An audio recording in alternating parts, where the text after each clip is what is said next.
quantity over quality, why your OFS sometimes works mindlessly.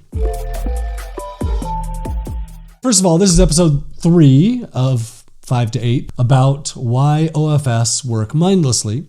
And this one is often a result of systems the employer has put in place, or it's your fault. Often, quantity is emphasized over quality. Now, you may say it's really important that we do quality over quantity, but your OFS knows that you're going to see how many support tickets they responded to in the day, and you're probably not going to see how well they responded to any of them. Or you may see how many images they edited, but not how well each specific one was done, or you may not notice little tiny details about it. Or you're going to see how many articles they've written, or you set an expectation for how many articles are written, but it's hard to set an expectation for how well they're written. So quantity has been emphasized over quality by you, which means that your OFS is probably going to focus on just getting it done versus getting it done well.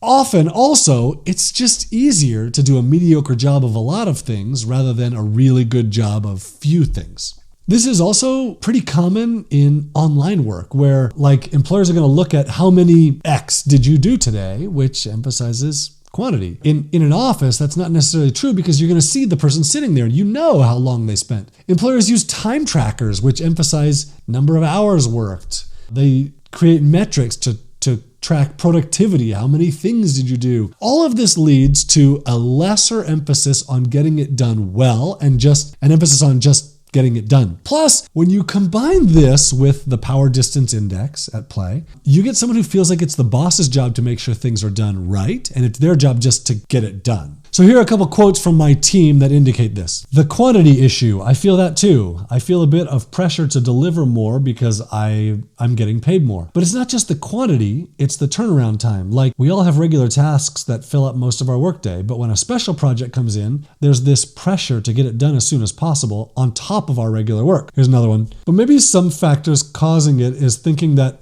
I need to accomplish more.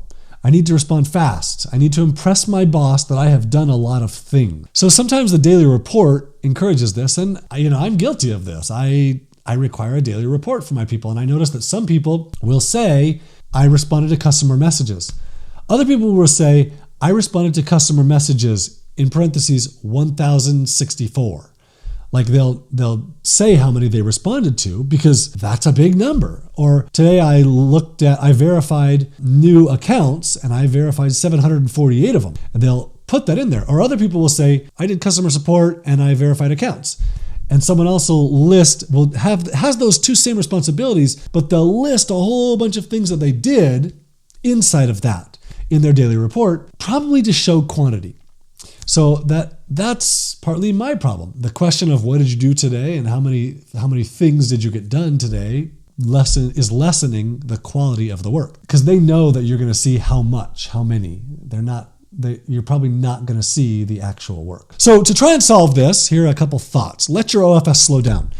If you're requiring them to do 6 of these things per day, take away the requirement and say, hey, I don't care how many you get done in a day, but let's get them done better. And if you need to spend an extra double time on one in order to ensure that it's done correctly or to ensure that it's done the best, then let's spend double the time and do half the work, half the quantity. You can emphasize that doing it better is more important than doing it more often. Now, this isn't always the case. Maybe more is more important to you than having it be perfect. It's a tricky situation and every situation is kind of different. So how you handle this is going to depend on what's more important in your business.